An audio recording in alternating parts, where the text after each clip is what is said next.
na marehemu mume wake, na hawa ndio watoto wake. Hajapata hati kila kifuatilia, lakini mwisho wa siku hati zimetoka kwa majina ambayo sio ya mume wake, na nyumba hii nayo imeuzwa. Na marehemu mume wake aliagiwa kwenye nyumba hii. Kuagiwa kwenye nyumba hii sio justification kwamba ni ya kwake, lakini angalau inaanza kuleta mahusiano kwamba why aagiwe hapo. Yani kuna vitu vinaanza vinasaba, kuna vitu angalau unaweza kuprove kwamba basi hata kama tunataka tumtafute ndugu wa yule marehemu, hebu tuanzie pale alipoagiwa. Kwa nini hakuagiwa pale? Kwa hiyo msinikoti vibaya kwamba kuagiwa hapa kuna justify kumiliki, hapana. Lakini tumesikiliza hii milolongo mingi sana ambayo wamejitokeza baba mdogo kwamba yeye ndio eneo lake.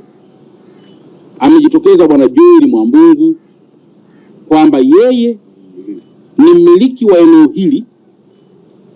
eneo hili ambalo lipo kutoka mwaka 1980 mwaka 79 lilivyonunuliwa kwa maelezo ya mama bwana Joel kwamba ni mmiliki, na maelezo yapo kwamba wanamiliki kutoka miaka 1980, yeye akiwa amezaliwa miaka 1990, miaka 1990. Kwa hiyo maana yake ni kwamba tukienda kwenye sheria tu vizuri, kumbe hata mtu kabla hajaumbika kabisa kwenye tumbo la mwanadamu anaweza kuwa tayari amepewa umiliki wa eneo. Hiyo ni jambo la kwanza kubwa sana kuhusu, kama nilivyosema Mheshimiwa DC, kuhusu umiliki pia wa eneo hili kwa ujumla wake. Lakini pia kama ambavyo ramani hii inaonyesha kwamba hapa palikuwa 39, 38, 40. Lakini wakati hizi sarakasi zinaanza pakaongezewa herufi A ili kuonesha kwamba 39 na 39A ni viwanja viwili tofauti. Lakini tulivyokuja hapa, mimi mkuu wa mkoa na wenzangu wote ambao wameshuhudia, kumbe 39A na 39 ni kiwanja kimoja. Si kama tumeona mpaka hapo. Kwa hiyo maana yake jambo la pili, kuna kamchezo ambako kalifanywa kwa maslahi ya nani, ili kuweza kwenye mchoro kuonyesha kwamba kuna viwanja viwili tofauti, lakini kumbe ni kiwanja kile kile. Hii japo inawezekana isiwe kweli, inaonekana pia ndio michezo ambayo hufanywa kwenye makompyuta, alafu kwenye site ikawa tofauti. Na michezo hii nadhani watu wa ardhi mpo hapa, huwa inaweza kufanywa sana pia kwenye kulipia hata kodi za ardhi, kwamba kiwanja kina square mita 440 kwenye kompyuta, lakini ukienda kwenye ground kiwanja kina square mita 1440. Kwa zile square mita zingine zote serikali inakuwa inakula hasara wala hailipiwi. Lakini mbaya zaidi ni kwamba kuna mtu ambaye anaitwa bwana Lydia ambaye alikuwa anajitambulisha kama mke wa marehemu Bernard Mwambungu. Sasa kwa sababu RPC tunaye hapa, huyu Lydia, tena naomba nisome vizuri majina ili nisionekane na jina halisi. Anaitwa Lydia, naomba nisome vizuri asije kamatika mtu ambaye sio yeye. Wanasheria miongozo vizuri ili nisome jina sahihi. Ile sitaki kukosea jina. Labda nitaje jina moja. Lydia ndio jina. Anaitwa Lydia.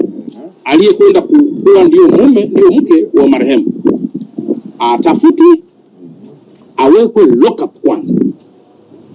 Huyu Joel atafutwe, aweke lock up kwanza. Halafu hatua ya pili itakayofuata, tufuatilie huu mchakato. Ardhi pale mwanasheria kulikuwa kuna caveat.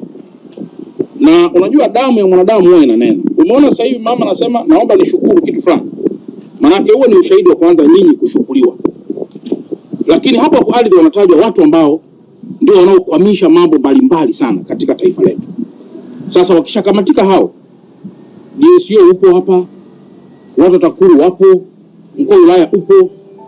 Kuna baadhi ya watu kabla jioni leo nitakuwa nimekushatoa statement ya kukamata kwa watu pale ardhi, ambao nataka nipate uhakika kama hiyo caveat ilikuwepo na transfer zikaendelea kufanyika.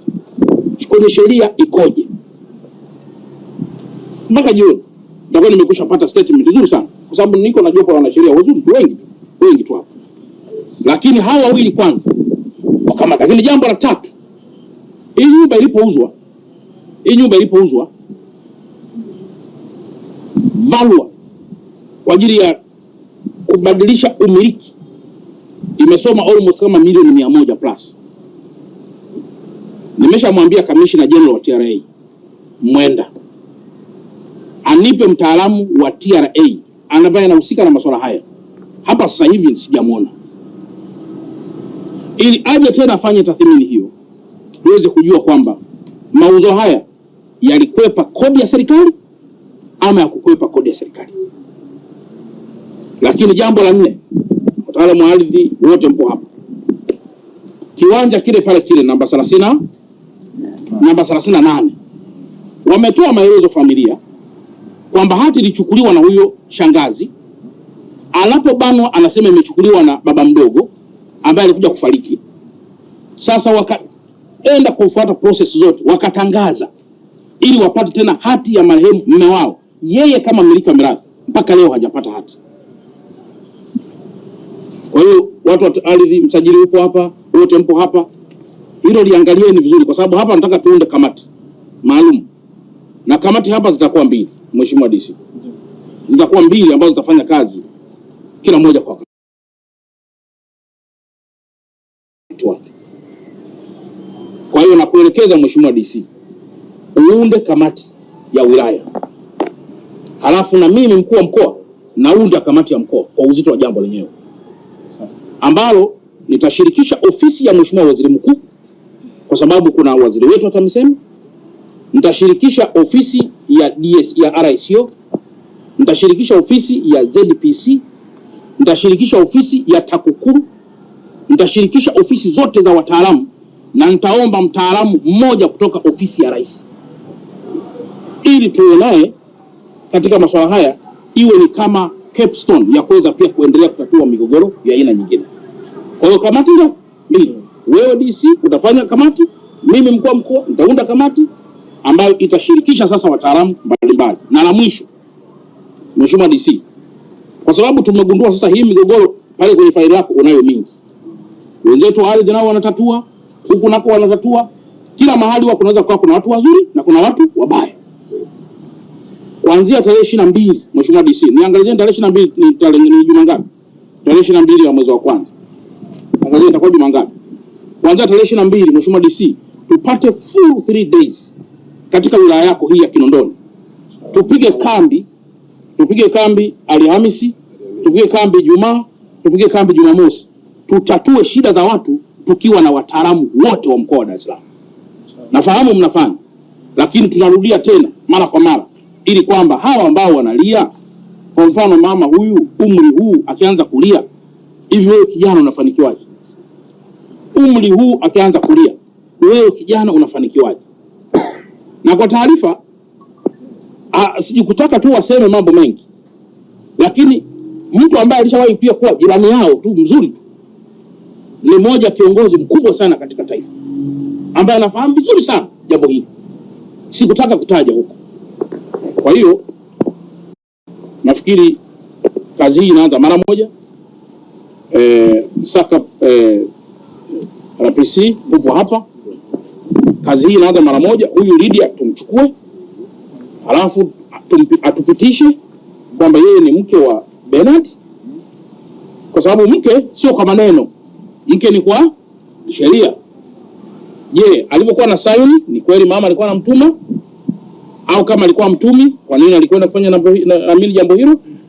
Alafu mengine itakuwa ni subject to uchunguzi wa kina pale ardhi, na haya mengine nitafanya presentation fupi kwa Mheshimiwa waziri wangu wa ardhi, Mheshimiwa Kuilapo, ili mengine sasa kwa mujibu wa taratibu ataendelea nayo yeye, ila mimi kwenye mkoa huu yapo nitakayoendelea nayo.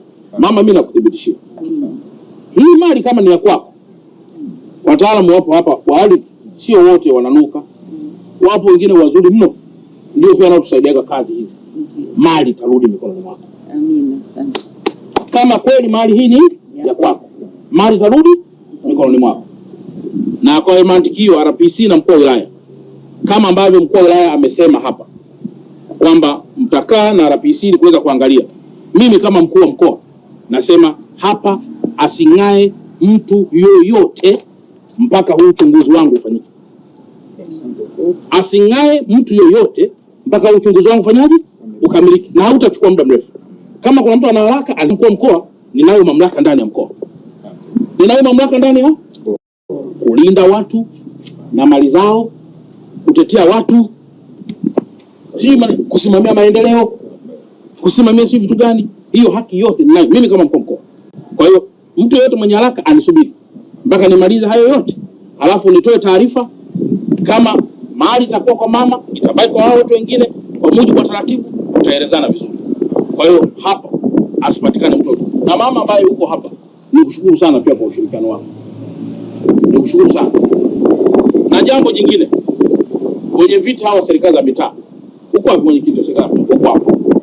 Na jana mmeona kuna mwenyekiti wa serikali ya mtaa pale Ustabei, kwa kushirikiana wenzake walikamata baadhi ya Wachina ambao walikuwa na transactions nyingi zikiwa hazieleweki zinafanya kazi gani. Mtu mmoja akaniuliza, sasa je, kama ni hela halali? Nikasema tatizo lenu, nchi hii ni nzuri na imejenga sheria nzuri sana, lakini hamsomi. Hivi kwenye sheria za fedha kukaa na zaidi ya milioni 10 keshi inakubalika? Sasa mnajua hili?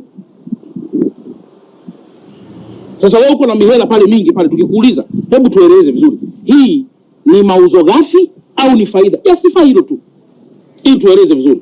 Kama ni faida tujue, na kama ni mauzo ghafi tujue ni shingapi, afu tuone, je,